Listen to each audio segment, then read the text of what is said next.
حدیث رسول ہے، وفا بہت بلند ہے، سنو کہ عالموں کا أن محمدا عبده ورسوله يا أيها الذين آمنوا اتقوا الله حق تقاته ولا تموتن إلا وأنتم مسلمون. بسم الله الرحمن الرحيم. يا أيها الناس اتقوا ربكم الذي خلقكم من نفس واحدة وخلق منها زوجها وبث منهما رجالا كثيرا ونساء واتقوا الله الذي تساءلون به والأرحام إن الله كان عليكم رقيبا. يا أيها الذين آمنوا اتقوا الله وقولوا قولا سديدا يصلح لكم أعمالكم ويغفر لكم ذنوبكم ومن يطع الله ورسوله فقد فاز فوزا عظيما. أما بعد فإن خير الحديث كتاب الله وخير الهدي هدي محمد صلى الله عليه وسلم وشر الأمور محدثاتها وكل محدثة بدعة وكل بدعة ضلالة وكل ضلالة في النار. أعوذ بالله السميع العليم من الشيطان الرجيم من همزه ونفخه ونفثه. إن عدة الشهور عند الله 12 شهرا في كتاب الله يوم خلق السماوات والأرض منها 4 حرم ذلك الدين القيم فلا تظلموا فيهن أنفسكم وقاتلوا المشركين كافة كما يقاتلونكم كافة واعلموا أن الله مع المتقين. محترم اسلامی بھائیوں، اسلامی ماں اور بہنوں، ہم سب سے پہلے اللہ رب العزت کی بڑائی اور بزرگی بیان کرتے ہیں جس نے ہم تمام لوگوں کو انسان بنا کر اس دنیا میں پیدا کیا. وہی اللہ ہے جو ہم کو کھلاتا ہے، پلاتا ہے، پہناتا ہے، غرض ہے کہ ہماری مصیبتوں کو، پریشانیوں کو، بیماریوں کو دور کرنے والا صرف اور صرف وہی ایک اللہ کی ذات ہے. وہی اللہ ہے جو عبادتوں کے لائق ہے. ساری عبادتیں اسی کے لیے ہونی چاہیے. ساری نمازیں، سارے روزے، سارے قربانیاں، سارے نذر و نیاز صرف اور صرف اللہ کے واسطے ہونی چاہیے. لاکھوں درود و سلام نازل ہو تمام انبیاء علیہم السلام پر، خصوصاً آخری نبی، پیارے نبی جناب محمد رسول اللہ صلی اللہ علیہ وسلم پر، جن کی محنتوں سے، جن کی کوششوں سے آج ہم سب لوگ اسلام کے سائے کے نیچے جگہ لے رہے ہیں. اللہم صلی علی محمد وعلی آل محمد کما صلیت علی ابراہیم وعلی آل ابراہیم انک حمید مجید. اللہم بارک علی محمد وعلی آل محمد کما بارکت علی ابراہیم وعلی آل ابراہیم انک حمید مجید. محترم سامعین، خطبہ مسنونہ کے بعد آپ کے سامنے سورۃ التوبہ کی آیت کریمہ تلاوت کی گئی. اللہ تعالیٰ اس آیت کریمہ کے اندر فرماتے ہیں کہ اللہ تعالیٰ کے نزدیک مہینوں کی گنتی 12 ہے، اس وقت سے جب سے اللہ نے زمین اور آسمان کو پیدا کیا. ان 12 مہینوں میں سے 4 مہینے حرمت والے ہیں، تو ان 4 حرمت والے مہینوں کی تم عزت کرو. ان مہینوں میں اپنے آپ پر ظلم اور زیادتی نہ کرو، اور یاد رکھو یہی صحیح دین ہے. محترم اسلامی بھائیوں، اسلامی ماں اور بہنوں، چونکہ ذی الحجہ کا مہینہ اختتام پر ہے، 28 تاریخ کو پہنچ گئے ہیں، ابھی 2 دن میں محرم کا مہینہ شروع ہونے والا ہے. تو اس مناسبت سے آج آپ کے سامنے محرم کی شرعی اور تاریخی حیثیت کیا ہے، اس موضوع پر کچھ باتیں بیان کرنے کی کوشش کروں گا. اللہ سے دعا ہے اللہ مجھے حق بات کہنے، اس پر عمل کرنے، آپ لوگوں کو حق بات سننے، اس پر عمل کرنے کی توفیق عطا فرمائے. محترم اسلامی بھائیوں، اسلامی ماں اور بہنوں، محرم کی سب سے پہلی فضیلت یہ ہے کہ اشہر حرم میں سے ایک مہینہ ہے، یعنی 4 عزت والے مہینوں میں سے ایک مہینہ محرم کا مہینہ ہے. وہ 4 عزت والے مہینے 4 حرمت والے مہینے کون سے ہیں؟ ذی القعدہ، ذی الحجہ، محرم اور رجب۔ تو 4 حرمت والے مہینوں میں سے ایک مہینہ محرم کا مہینہ ہے، اور اس کی فضیلت کے لیے یہ بات کافی ہے کہ پیارے نبی صلی اللہ علیہ وسلم نے محرم کے مہینے کو اللہ کا مہینہ قرار دیا۔ ایک حدیث میں اللہ کے نبی صلی اللہ علیہ وسلم نے فرمایا افضل الصیام بعد رمضان شہر اللہ المحرم، رمضان کے بعد سب سے افضل ترین روزہ اللہ کے مہینے محرم کا روزہ ہے۔ تو اس حدیث کے اندر پیارے نبی صلی اللہ علیہ وسلم نے محرم کو اللہ کا مہینہ قرار دیا۔ ویسے تو 12 کے 12 مہینے بھی اللہ کے ہی ہیں، لیکن ان 12 مہینوں میں محرم کو جب اللہ کا مہینہ قرار دیا گیا تو اس کی فضیلت معلوم ہوتی ہے۔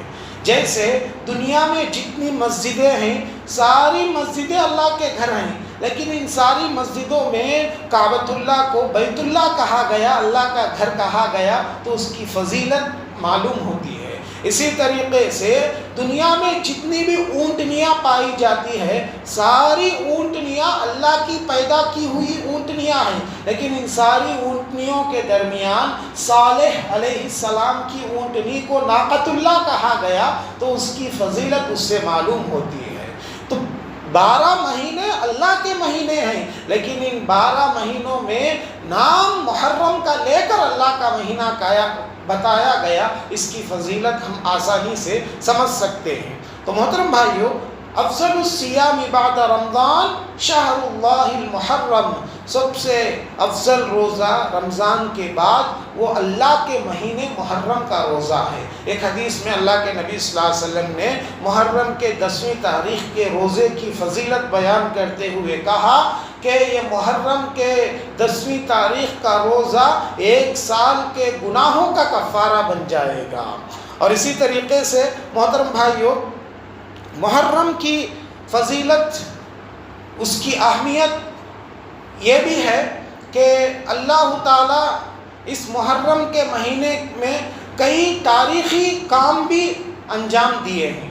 شرعی ناحیے سے تو آپ کو باتیں سمجھ میں آئی کہ محرم کا مہینہ فضیلت والا اس لیے بن گیا کہ وہ اللہ کا مہینہ اس کو قرار دیا گیا ہے، اور اس مہینے میں ایک ایسا روزہ ہے جس میں روزہ رکھنے سے سال کے گناہ معاف ہو جاتے ہیں۔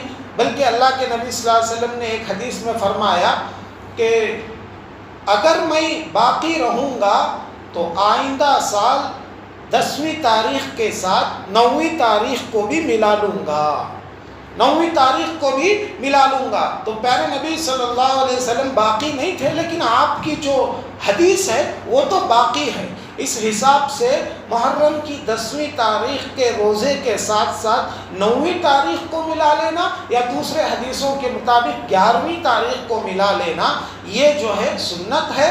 آپ جو ہے 10ویں تاریخ کے روزے کے ساتھ 9 ملا لو، یا پھر 10ویں کے ساتھ 11 ملا لو، آپ کے لیے جائز ہے، لیکن 10ویں تاریخ یہ ضروری ہے، 10ویں تاریخ یہ ضروری ہے۔ اور محرم کے روزے کی پابندی صحابیہ کہتی ہے کہ اللہ کے نبی صلی اللہ علیہ وسلم نے جب ہم کو کہا کہ محرم کا روزہ رکھنا ہے 10ویں تاریخ کا، اور صحابہ نے گلیوں میں، مدینے کے گلیوں میں اعلان کرنا شروع کر دیا، آج محرم کی 10ویں تاریخ آنے والی ہے، روزہ رکھنا ہے۔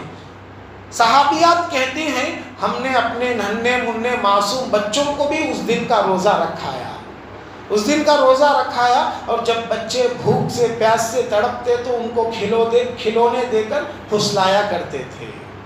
حضرت عمر بن خطاب رضی اللہ تعالیٰ عنہ نے ایک آدمی کو دیکھا جو 10ویں محرم کو شراب پی کر مست تھا۔ عمر نے کوڑا نکال کر ایک مار مارا اور کہا کہ تو کیسا آدمی ہے کہ آج کے دن مدینے میں چھوٹے چھوٹے بچے بھی روزے رکھے ہیں اور تو شراب پی کر ادھر ادھر پھر رہا ہے۔ اس کو سمجھانے کے واسطے، روزے کی فضیلت بتانے کے واسطے کوڑے سے مار کر اس کو سمجھایا۔ تو بہرحال محرم کی یہ فضیلت شرعی ناحیے سے، اگر ہسٹری کے اعتبار سے ہم دیکھیں گے تو محرم کی ہسٹری کے اعتبار سے بھی بڑی فضیلت ہے۔ ہسٹری کے اعتبار سے محرم کی سب سے بڑی فضیلت کیا ہے محترم بھائیوں؟ محرم کا مہینہ یہ وہ مہینہ ہے کہ محرم کے 10ویں تاریخ کو اللہ نے اس دنیا کے سب سے بڑے ظالم، اس دنیا کا سب سے بڑا جابر، اس دنیا کا سب سے بڑا ظالم بادشاہ فرعون کو اللہ نے غرق کر دیا، دریا میں اللہ نے اس کو غرق کر دیا۔ کون فرعون؟ جو اپنے آپ کو انا ربکم الاعلی کہتا تھا، میں سب سے بڑا رب ہوں کہتا تھا، اور لوگوں سے کہتا تھا ما علمت لکم من الہ غیری، میرے سوا تمہارا کون رب ہے، ایسا دعویٰ کرتا تھا۔ اور ظلم، کتنا ظلم اس نے کیا، اللہ قرآن مجید میں اس کے ظلم کا ذکر کرتے ہوئے فرماتے ہیں ان فرعون علا فی الارض وجعل اہلہا شیعا یستضعف طائفۃ منہم یذبح ابناءہم ویستحیی نساءہم۔ ظالم اتنا بڑا ظالم تھا کہ بنو اسرائیل کے چھوٹے چھوٹے بچوں کو ان کے ماؤں کے سامنے ذبح کرتا تھا۔ اتنا بڑا ظالم، اتنا بڑا جابر فرعون کو اللہ نے اسی مہینے محرم کے 10ویں تاریخ کو دریا میں ڈبو دیا۔ فرعون جب وہ ظلم کرتا تھا، زیادتی کرتا تھا، لوگوں سے کہتا تھا الیس لی ملک مصر وہذہ الانہار تجری من تحتی افلا تبصرون، جب وہ غرور میں ڈوبا ہوا تھا، طاقت کے نشے میں تھا، اس وقت کہتا تھا الیس لی ملک مصر، یہ مصر کی بادشاہت کس کی ہے، یہ مصر کے اوپر سلطنت کس کا ہے، یہ مصر کے اوپر بادشاہت میری ہے، یہ مصر کے اوپر سلطنت میری ہے، کیا تم کو نظر نہیں آتا، ایسا کہتا تھا طاقت کے نشے میں آ کر۔ جب وہ سمندر میں ڈوب رہا تھا، بحر کلثوم میں ڈوب رہا تھا، اس وقت کہنے لگا آمنت انہ لا الہ الا الذی آمنت بہ بنو اسرائیل، اس وقت کہنے لگا اب میں ایمان لاتا ہوں، آمنت انہ، یہ کہنے لگا کہ آمنت انہ لا الہ الا الذی آمنت بہ بنو اسرائیل۔ جب وہ دریا میں ڈوب رہا تھا اس وقت کہنے لگا کہ اب میں موسیٰ کے پروردگار پر ایمان لاتا ہوں۔ اللہ نے اس کا جواب دیا آن، کیا تجھے اب عقل آئی؟ جب تجھے ایمان لانے کی مہلت تھی تو تب ایمان لے کر نہیں آیا، اب جب تو دریا میں ڈوب رہا ہے، جبکہ تیرے توبہ قبول ہونے کا وقت ختم ہو گیا ہے، اس وقت کہتا ہے کہ اب ایمان لاتا ہوں، یہ ایمان لانے کا وقت نہیں ہے۔ تو اللہ نے ظالم فرعون کو اسی محرم کے 10ویں تاریخ کو نشانی عبرت بنا دیا لوگوں کے سامنے۔ فرعون اپنے انجام کو پہنچ گیا، اور اللہ کا قانون ہے، یاد رکھ لو محترم بھائی، اللہ کا قانون ہے کہ دنیا میں جو ظلم کرتا ہے، زیادتی کرتا ہے، آخرت کی سزا سے پہلے دنیا میں ہی اس کو سزا دے دے گا۔ ظلم کی عمر بہت چھوٹی ہوتی ہے، ظلم کی عمر بہت چھوٹی ہوتی ہے، جب تک اس کے پاس طاقت رہے گا، نشہ رہے گا، حکومت رہے گی، ظلم کرے گا، زیادتی کرے گا، لیکن وہ ظلم کا بدلہ آخرت سے پہلے دنیا میں ہی وہ پا کر رہے گا۔ یہ اللہ کا قانون ہے۔ یہ فرعون کے واقعے سے یہ بات ہم کو سمجھ میں آتی ہے محترم بھائیوں کہ اللہ ظالموں کو آخرت سے پہلے دنیا میں ہی اس کا انجام بتا دیتا ہے۔ تھوڑی دیر کے لیے آپ سوچئے کہ یہ جو بنو اسرائیل ہے، جن کے بچوں کو فرعون ذبح کر رہا تھا، کاٹ رہا تھا، بنو اسرائیل کے آنکھوں کے سامنے اللہ نے فرعون کو ڈبویا، بنو اسرائیل کے کلیجوں کو کتنی ٹھنڈک پہنچی ہوگی، بنو اسرائیل کے کلیجے کو کتنا سکون ملا ہوگا کہ ہمارے بچوں کو مارنے والا آج مر رہا ہے، اللہ اس کو مار رہا ہے۔ تو اللہ نے بنو اسرائیل کو سکون پہنچانے کے لیے مظلوم کے آنکھوں کے سامنے ظالم کو ڈبویا۔ یہ اللہ کا قانون ہے. یاد رکھ لیجئے کہ ظلم کی عمر بہت کم ہوتی ہے. دنیا میں ظلم کرنے والا اللہ کے پکڑ سے بچ نہیں پائے گا. ایک نہ ایک دن وہ دنیا میں سزا پا کر ہی جائے گا. اور اسی طریقے سے محرم کے مہینے میں جو ہسٹری کے واقعات پیش آئے، جو تاریخی واقعات پیش آئے، اس میں سے ایک واقعہ محرم کا مہینہ جب بھی شروع ہوتا ہے تو ہم لوگوں کو صحابہ کی قربانیاں یاد آنی چاہیے. صحابہ کی قربانیاں یاد کیوں آنی چاہیے محترم بھائیوں؟ کہ یہ محرم کا مہینہ شروع ہوتے ہی سال ختم ہوتا ہے اور نیا سال شروع ہوتا ہے. آج یہاں پر بیٹھے ہوئے کتنے مسلمان بھائی، کتنے مسلمان ماں اور بہنوں، اگر ان سے سوال کیا جائے کہ دیکھے بغیر آپ بتلاؤ ہمارا اسلامک کا کون سا سال چل رہا ہے، کتنے لوگ بتا پائیں گے؟ بغیر دیکھے معلوم نہیں. انگریزی کا کون سا سال چل رہا ہے، فوراً بتائیں گے 2024. اسلام کا کون سا تاریخ، کون سا مہینہ، کون سا سال چل رہا ہے، ان سے پوچھو بتانے سے کترائیں گے. تو محرم کا مہینہ آتے ہی نیا سال اسلام کا شروع ہو جاتا ہے. 1440 پر 5 ختم ہو کر 1440 پر 6 میں ہم داخل ہو جائیں گے. یہ نیا سال کہاں سے شروع ہوا؟ اس کی ایک ہسٹری ہے، اس کی تاریخ ہے. وہ تاریخ آج ہم لوگوں کو یاد رکھنا بہت ضروری ہے. کیوں یاد رکھنا بہت ضروری ہے؟ جب اسلام کی تاریخ بنانے کی ضرورت پیش آئی، اسلام کا سال بنانے کی نوبت آئی، عمر رضی اللہ تعالیٰ عنہ نے سب سے پہلے اسلام کے سال کو شروع کیا تھا. اور جب اسلام کے سال کو شروع کرنا چاہا تو عمر رضی اللہ تعالیٰ عنہ نے کون سے واقعے کو بنیاد بنا کر اسلام کا سال شروع کیا؟ ہجرت کے واقعے کو بنیاد بنا کر. اللہ کے نبی جناب محمد الرسول اللہ صلی اللہ علیہ وسلم نے مکہ چھوڑ کر مدینے کو جب ہجرت کیا، اس واقعے کو بنیاد بنا کر وہاں سے اسلام کا نیا سال شروع کیا عمر رضی اللہ تعالیٰ عنہ نے. یہ جو 1440 پر 5 سال ختم ہونے جا رہے ہیں، اللہ کے نبی صلی اللہ علیہ وسلم مکہ چھوڑ کر مدینہ ہجرت کرنے کے 1440 پر 5 سال ختم ہوئے. کیوں محترم بھائیوں؟ عمر رضی اللہ تعالیٰ عنہ چاہتے تھے جب سے اللہ کے نبی بنے اس وقت سے اسلام کا سال شروع کر سکتے تھے، لیکن عمر رضی اللہ تعالیٰ عنہ نے اللہ کے نبی کے نبوت کو اسلام کا سال نہیں بنایا، بلکہ عمر رضی اللہ تعالیٰ عنہ نے اللہ کے نبی اور صحابہ کے ہجرت کو اسلام کا سال بنایا. اس میں غور کرنے کی بات ہے. کیا ہے غور کرنے کی بات؟ غور کرنے کی بات یہ ہے محترم بھائیوں، یہ جو ہجرت کا واقعہ ہے، یہ ہجرت کا واقعہ بہت بڑا واقعہ ہے. ہجرت کا واقعہ بہت بڑا واقعہ ہے.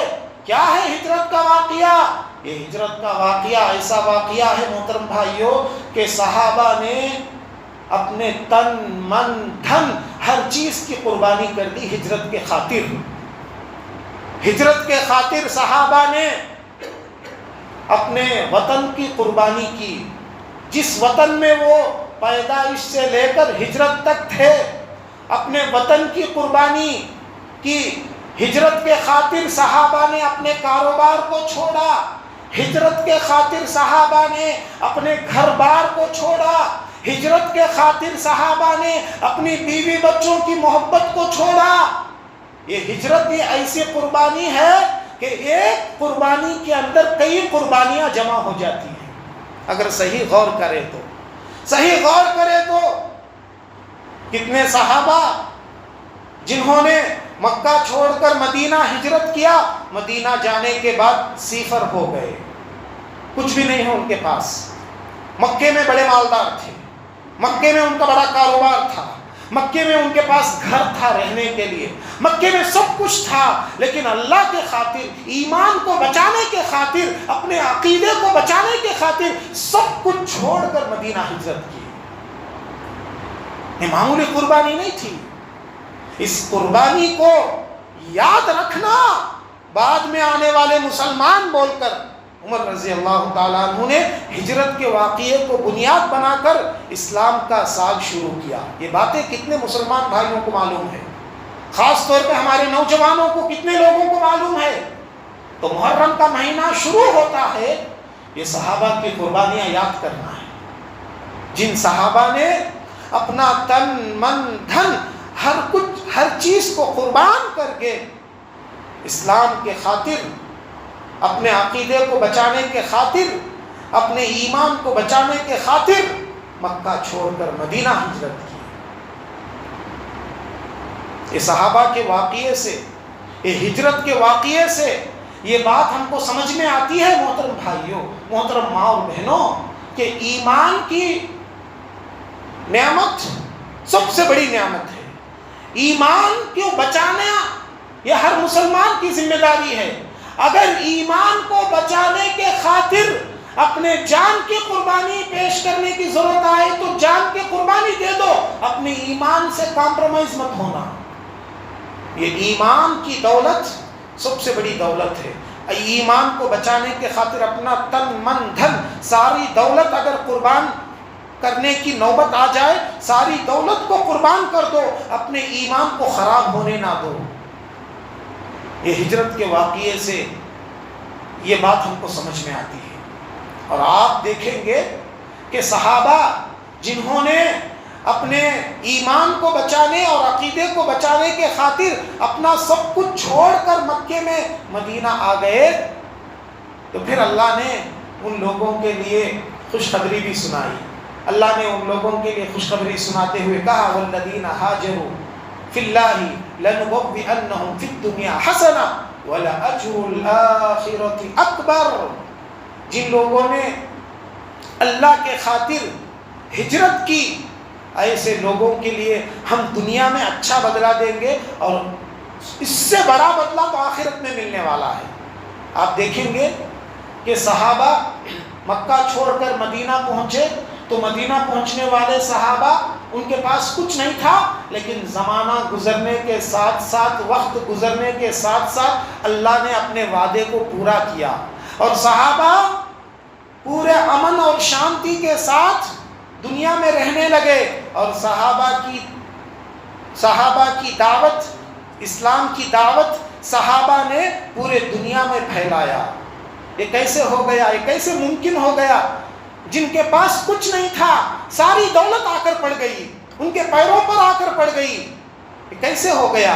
انہوں نے اللہ کے خاطر سب کچھ چھوڑا، اللہ نے ان کو سب کچھ دے دیا۔ اللہ اکبر۔ لہذا یہ قربانی بہت بڑی چیز ہے۔ اللہ کو راضی کرنے کے لیے آج بھی اگر ہم اپنے خواہشات کو قربان کریں گے، اللہ کو راضی کرنے کے لیے آج بھی ہم اپنے ارمانوں کو قربان کریں گے، اللہ کو راضی کرنے کے لیے آج بھی ہم اپنے ذہن میں آنے والے برے خواہشات کو کنٹرول کرنا سیکھیں گے، تو پھر اللہ نعمتوں سے نوازے گا، اللہ نعمتوں سے نوازے گا۔ قربانی بہت بڑی چیز ہے، قربانی دینے کی ضرورت ہے۔ اور آگے آئیے، محرم کا مہینہ، اس مہینے میں جو ہسٹری کے واقعات پیش آئے، اس میں سے ایک واقعہ شہادت حسین کا ہے۔ حسین بن علی رضی اللہ تعالیٰ عنہ کے شہادت کا واقعہ۔ نواسۂ رسول حسین بن علی رضی اللہ تعالیٰ عنہ، جنہیں اسی مہینہ یعنی محرم کے مہینے کو 10ویں تاریخ کو شہید کیا گیا تھا، یہ واقعہ بھی محرم کی 10ویں تاریخ کو پیش آیا۔ کیا ہے شہادت حسین کا واقعہ؟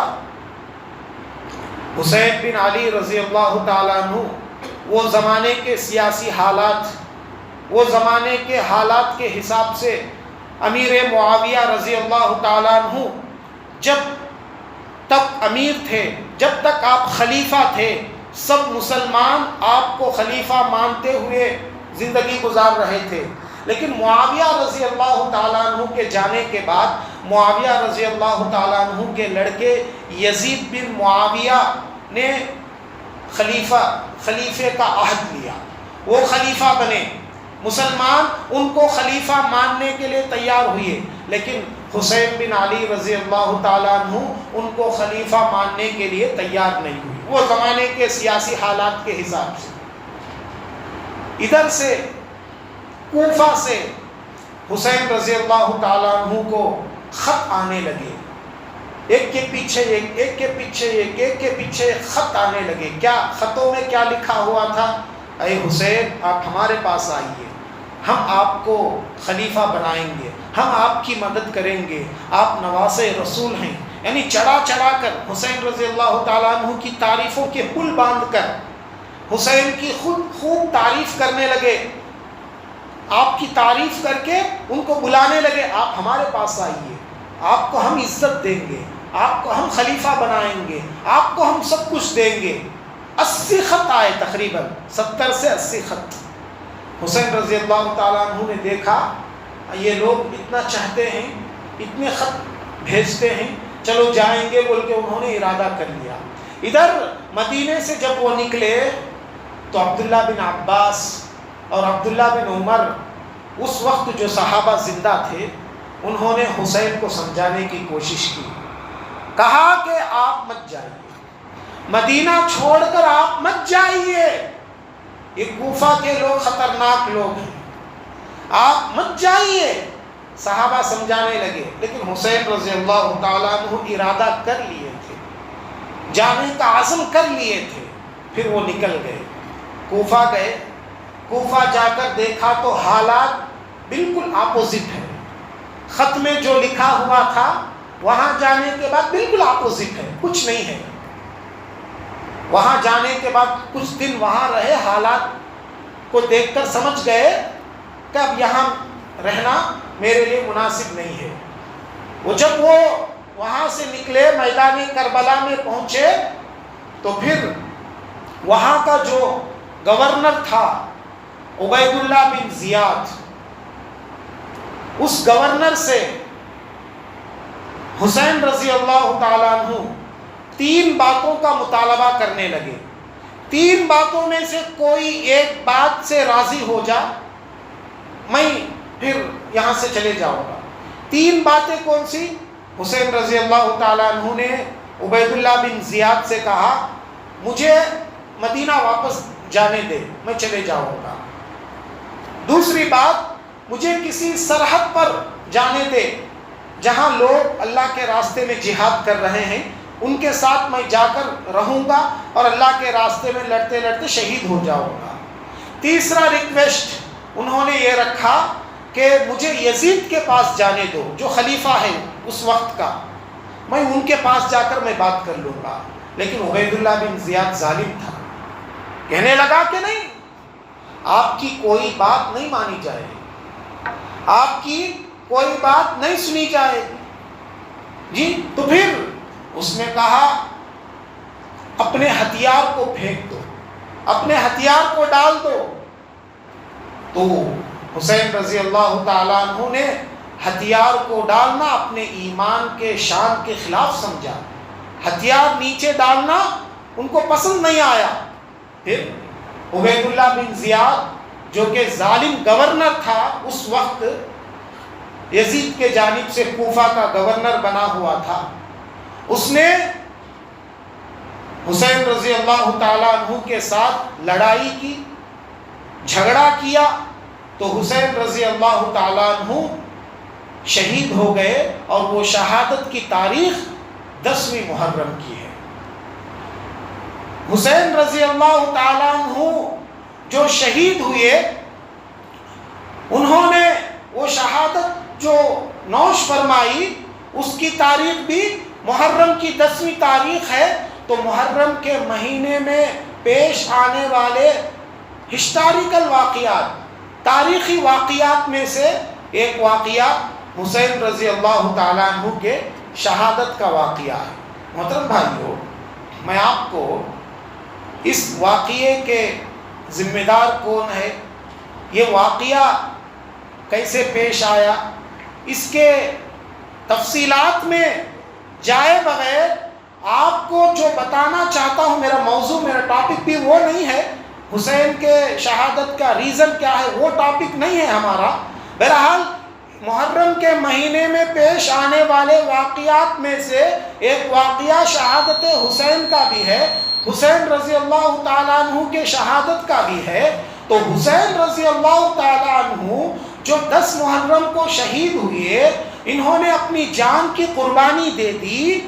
یہ حسین اور حسن دونوں کون ہیں؟ پیارے نبی جناب محمد رسول اللہ صلی اللہ علیہ وسلم کے نواسے، لاڈلے نواسے تھے، اور اللہ کے نبی صلی اللہ علیہ وسلم نے ان دونوں کے بارے میں کہا تھا سیدہ شباب اہل الجنہ، یہ میرے دونوں نواسے جنت کے نوجوانوں کے سردار ہوں گے۔ اللہ، اب جنت کے نوجوانوں کے سردار بننے کے لیے ضروری تھا کہ دنیا میں کچھ قربانی دے۔ ایک طرف ایک بھائی حسین نے اپنے جان کی قربانی دے دی، جنت پانا ہے تو قربانی دینا ہے نا، تو ایک طرف اپنے بھائی جان کی قربانی دے دیے، دوسری طرف حضرت حسن رضی اللہ تعالیٰ عنہ اپنی اقتدار، اپنے کرسی کی قربانی پیش کیے۔ حسن، اللہ اکبر، حسن رضی اللہ تعالیٰ عنہ کی قربانی کو اگر آپ دیکھیں گے، ان کے قربانی کو پڑھیں گے تو معلوم ہوگا کہ اللہ کے نبی صلی اللہ علیہ وسلم نے یہ دونوں نواسوں کو جنت کے نوجوانوں کے سردار کیوں کہا ہے، یہ بات ہم کو سمجھ میں آئے گی۔ حسن رضی اللہ تعالیٰ عنہ اپنے اقتدار، اپنے کرسی کی قربانی دے دی، اور بسا اوقات کرسی کی قربانی جان کی قربانی سے بڑھ کر ہوتی ہے۔ آدمی اپنے اقتدار کو، لیڈرشپ کو چھوڑنا نہیں چاہتا، اپنی کرسی کو چھوڑنا نہیں چاہتا۔ آج دنیا میں دیکھ لو، جہاں بھی لڑائیاں، جھگڑے، فتنہ، فسادات، یہ جو جنگیں چل رہی ہے، اس کے پیچھے ریزن کیا ہے؟ کرسی کو بچانا۔ لیکن حسن رضی اللہ تعالیٰ عنہ نے دیکھا کہ امت 2 فرقوں میں بڑھ گئی ہے، کچھ لوگ معاویہ کو خلیفہ مان رہے ہیں اور کچھ لوگ مجھے خلیفہ مان رہے ہیں۔ امت کو جوڑنے کے واسطے، امت کو ایک پلیٹ فارم پر لانے کے واسطے حسن رضی اللہ تعالیٰ عنہ نے کیا کیا؟ معاویہ سے عہد لے لیا، معاویہ کو اپنا خلیفہ مان لیا، اپنی کرسی کو چھوڑ دیا، اپنے اقتدار کو چھوڑ دیے، تمام لوگوں کے سامنے اعلان کر دیے میں خلیفہ نہیں، میں بھی معاویہ کو خلیفہ مانتا ہوں، جا کر ان سے عہد لے لیا۔ اللہ اکبر۔ سن 40 پر 1ویں ہجری عام الجماع کہا جاتا ہے، جس سال ساری امت ایک پلیٹ فارم پر آ گئی تھی، ساری امت ایک پلیٹ فارم پر آ گئی تھی۔ یہ کیسے ممکن ہوا؟ حسن رضی اللہ تعالیٰ عنہ کی قربانی سے، انہوں نے کرسی کی قربانی دی۔ تو لہذا محترم بھائیوں، یہ سیدہ شباب اہل الجنہ کہ جنت کے نوجوانوں کے سردار ہوں گے میرے نواسے، اللہ کے نبی صلی اللہ علیہ وسلم نے جو فرمایا ہے، یہ آپ دیکھ لو کہ جنت کے نوجوانوں کی سرداری پانے کے لیے دنیا میں کچھ نہ کچھ کرنا تھا، دنیا میں قربانیاں پیش کرنی تھی۔ ایک بھائی جان کی قربانی دیے تو دوسرے بھائی اپنی کرسی کی قربانی دے دیے، اور کس کو خلیفہ مان لیے؟ معاویہ رضی اللہ تعالیٰ عنہ کو۔ یہاں شیعہ حسن کو یاد نہیں کرتے، صرف حسین کو یاد کرتے۔ آپ غور کرو، شیعہ کی زبان سے حسن کا نام نہیں نکلتا، صرف حسین کا نام نکلتا ہے۔ کیوں؟ اس لیے کہ شیعہ کو یہ پسند نہیں ہے کہ حسن نے اپنے اقتدار کو چھوڑ کر خلیفہ کو اپنا خلیفہ، معاویہ کو اپنا خلیفہ بنا لیا تھا، یہ شیعہ کو پسند نہیں تھا۔ اس لیے شیعہ زیادہ سے زیادہ کس کا ذکر کرتے؟ حسین کا ذکر کرتے، حسن کا ذکر نہیں کرتے۔ حسن بھی اہل بیت میں سے ہے نا، حسن بھی اللہ کے نبی کے خاندان میں سے ہے نا، ان کو بھی یاد کرنا نا، ان کو کیوں یاد نہیں کرتے؟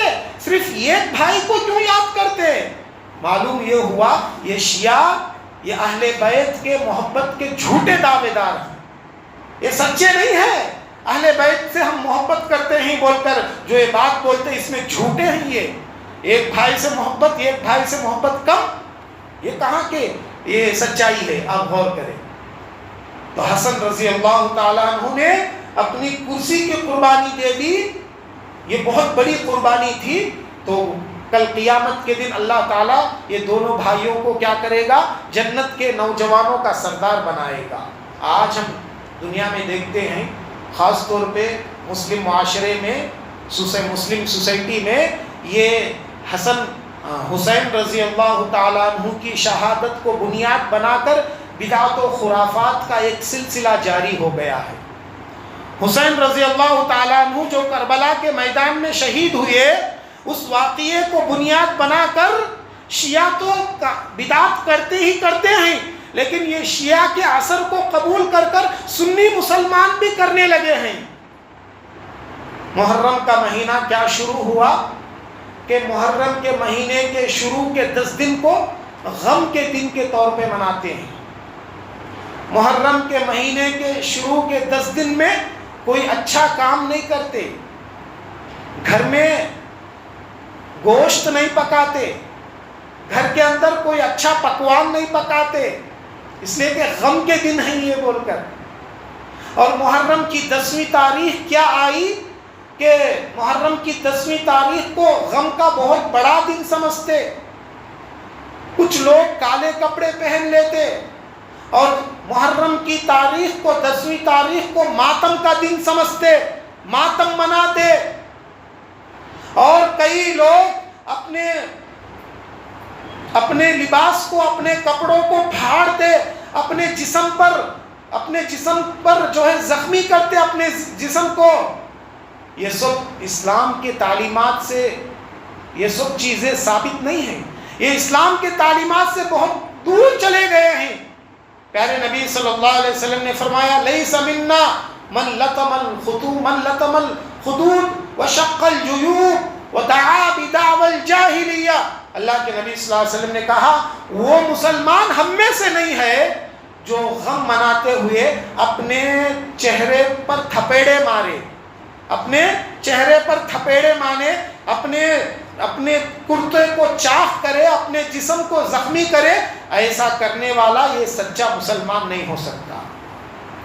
تو لہذا یہ محرم کے مہینے میں ماتم کا مہینہ سمجھنا، ماتم منانا اور محرم کے شروع کے 10 دن کو غم کے دن سمجھ کر اچھے پکوان نہیں پکانا، یہ سب شریعت کے تعلیمات سے بالکل دور رہنے والے لوگ ہیں. اور اس کے مقابلے میں نواسب ہیں. نواسب کون؟ یہ اہل بیت سے محبت کرنے والوں کے ریاکشن میں پیدا ہونے والے لوگ. یہ نواسب جو اہل بیت کے دشمن ہیں، اہل بیت کے یعنی اللہ کے نبی صلی اللہ علیہ وسلم کے خاندان کے دشمن، یہ نواسب. دوسرے جو صحابہ ہیں عثمان، عمر، ابو بکر، ان سے بہت محبت. عثمان کی محبت میں غلو کرتے ہوئے یہ لوگ کیا کرتے؟ محرم کا مہینہ شروع ہوتے ہی یہ محرم کے مہینے میں خوشی کا دن سمجھتے. شروع کے 10 دنوں میں اپنے گھروں کو چونا لگا لیتے، گھروں کو پاک صاف کر لیتے، اور محرم کے مہینے میں خوب خرچ کرتے. اور انہوں نے اپنے طرف سے جھوٹی حدیثوں کو بھی گھڑ لیا. محرم کے مہینے کے 10ویں تاریخ کو بیوی بچوں پر خرچ کرنے سے مال میں برکت ہوگی بول کر اپنے طرف سے نئی باتوں کو بھی انہوں نے بنا لیا. اور محرم کے مہینے کے 10ویں تاریخ کو میٹھا بناتے، اچھے پکوان پکاتے. یہ دونوں چیزیں غلط ہیں، یاد رکھ. یہ دونوں انتہائی غلط ہیں، یاد رکھ لو. غم منانا، خوشی منانا، یہ دونوں انتہائی غلط ہے. نارمل سے رہو، دوسرے دنوں میں جیسا آپ رہتے تھے ویسا نارمل سے رہو. کس نے کہا آپ کو محرم کے مہینے میں غم مناؤ؟ اور کس نے کہا کہ آپ کو محرم کے مہینہ یہ عید کا دن ہے خوشی مناؤ؟ دونوں انتہائی غلط ہیں. اور محرم کا مہینہ شروع ہوتے ہی بعض لوگ محرم کے مہینے کو نحوست کا مہینہ سمجھتے. خاص طور پہ بڑے بڑے جو لوگ ہیں، بزرگ حضرات ہیں، گھر میں رہنے والی خواتین، ماں اور بہنیں، محرم کے مہینے میں شادی کرنے کو نحوست سمجھتے۔ آپ دیکھیں گے اب ذی الحجہ کا مہینہ ختم ہونے والا ہے، یہ ذی الحجہ کے مہینے میں مسلمانوں کی کتنے شادیاں ہوئی؟ اس کا ایک ریزن بھی یہ ہے کہ محرم کا مہینہ آنے والا ہے۔ اب محرم کا مہینہ آ گئے تو نہیں کرنا، اس لیے یہ مہینے میں کر لیے نہیں۔ کس نے کہا محرم کے مہینے میں شادی کرے تو رشتہ نہیں نبھتا، رشتہ قائم نہیں رہتا، رشتہ ٹوٹ جاتا؟ یہ مسلمانوں کے عقائد ہیں، یہ غلط عقائد ہیں۔ محرم کے مہینے میں شادی کرنے سے شادی نہیں ٹکتی، شادی ٹوٹ جاتی، رشتہ ختم ہو جاتا۔ کس نے کہا آپ کو؟ یہ غلط عقائد ہے۔ محرم کے علاوہ دوسرے مہینوں میں جو شادیاں آپ نے کی ہے وہ شادیاں برابر چلتی ہے، کبھی نہیں ٹوٹی وہ شادیاں۔ اسلام کے اندر ایک مہینہ خراب، ایک مہینہ اچھا نہیں، سب مہینے اللہ کے، سب مہینے، سب دن اللہ کے دن۔ چاشمے کے دن اچھا کام نہیں کرنا، منگل کے دن اچھا کام نہیں کرنا، فلاں دن اچھا کام ہے، فلاں وقت اچھا ہے، فلاں دن اچھا ہے۔ یہ سب ہندوؤں کے عقائد ہیں، یہ مسلمانوں کے عقائد نہیں ہو سکتے۔ تو یاد رکھ لو محترم بھائیوں کہ کوئی مہینہ نحوست کا مہینہ نہیں ہوتا، اور مومن وہ ہوتا ہے جس مہینے کو لوگ نحوست سمجھتے اسی مہینے میں شادی کر کے آگے بڑھ کر دکھاتا ہے۔ امی عائشہ صدیقہ رضی اللہ تعالیٰ عنہ فرماتی ہیں کہ عرب کے لوگ شوال کے مہینے کو نحوست کا مہینہ سمجھتے تھے۔ عرب کے لوگ شوال کے مہینے کو برا مہینہ سمجھتے تھے۔ امی عائشہ کہتی تھی لوگوں سے تزوجی النبی صلی اللہ علیہ وسلم فی شوال وبنا بھی فی شوال، کہتی تھی امی عائشہ لوگوں تم شوال کے مہینے کو نحوست کا مہینہ سمجھتے ہو، شوال کے مہینے میں اللہ کے نبی نے مجھ سے شادی کی اور شوال کے مہینے میں میری رخصتی ہوئی، اور آپ بتلاؤ اللہ کے نبی کی محبت کا جو حصہ مجھے ملا اور کسی کو نہیں ملا۔ شوال کے مہینے میں شادی ہوئی اور ہم آج تک اچھے سے اچھا مل جل کر رہتے ہیں۔ یہ مومن ہوتا ہے جس مہینے کو لوگ برا سمجھتے ہیں اسی مہینے میں شادی کر کے دکھاتا ہے۔ تو لہٰذا محترم بھائیوں، یہ محرم کے مہینے سے تعلق رکھنے والی کچھ بدعات، کچھ خرافات تھی جو آپ کے سامنے بتانا ضروری تھا، میں نے بتلایا۔ اللہ سے دعا ہے اللہ ہم تمام لوگوں کو محرم کے مہینے کے اندر، محرم کی مہینے کی جو فضیلت بیان ہوئی ہے اس فضیلت کو پانے کی توفیق عطا فرما۔ محرم کے مہینے میں 10ویں تاریخ کی جو روزے کی فضیلت بیان ہوئی ہے اس روزے کی فضیلت کو پانے کی توفیق عطا فرما۔ محرم کے مہینے میں زیادہ سے زیادہ نیکیاں کرنے کی توفیق عطا فرما۔ محرم کے مہینے میں اپنے آپ کو گناہوں سے بچانے کی توفیق عطا فرما۔